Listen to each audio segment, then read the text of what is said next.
Sit back and throw one back with your pinky in the air and a middle finger to the world, and join me, the eclectic gentleman Stephen Watts, as we look back on this day in pro wrestling history.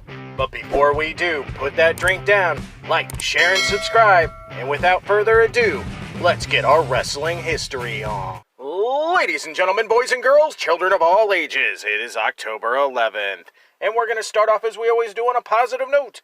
That's right, these are your pro wrestling birthdays.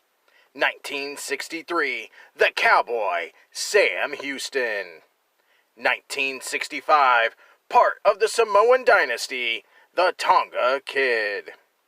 1967, the Human Suplex Machine, Taz. 1988, it's a bird, it's a plane, it's Ricochet.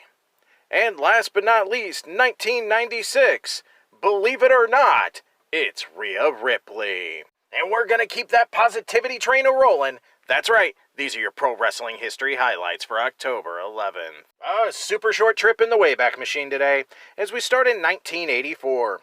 A combined AWA and NWA event in Baltimore sees Ron Garvin beat Ted DiBiase to win the National Heavyweight title.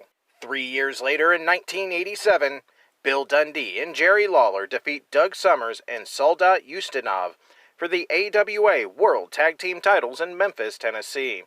Summers was substituting for Boris Zukov, who had left the AWA for the WWF. Our final stop in the 80s, 1989. Jumbo Tsuruta defeats Tenryu in Yokohama, Japan for the All Japan Triple Crown, becoming the first ever two-time Triple Crown winner. Grabbing my flannel and going to the decade of grunge, 1992. WCW ran a WCW Saturday night taping in Atlanta, Georgia, with a main event of WCW World Champion Vader and Steve Austin defeating Ric Flair and Arn Anderson, substituting for Sid Vicious, via disqualification. Prior to the bout, Vicious was attacked from behind by the Colossal Kings, who held Vicious down for Vader to hit a splash on the floor. Moments later, Anderson, Ron Simmons, Eric Watts, and others came out to attend to Vicious. Following a commercial break, Vicious was helped backstage and replaced by Arn Anderson.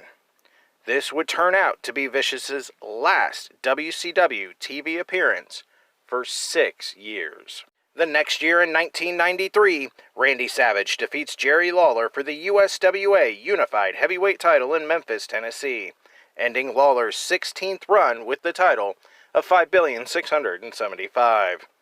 Savage would vacate the title the next month when the WWF would break off relations with the USWA. And last but not least, 1999, Jushin Thunder Liger defeats Kendo Kashin in Tokyo, Japan to win the IWGP Junior Heavyweight title for a record 10th time. Those were your super short but sweet pro wrestling history highlights for October 11th. I'm the eclectic gentleman Stephen Watts, and we'll see you tomorrow.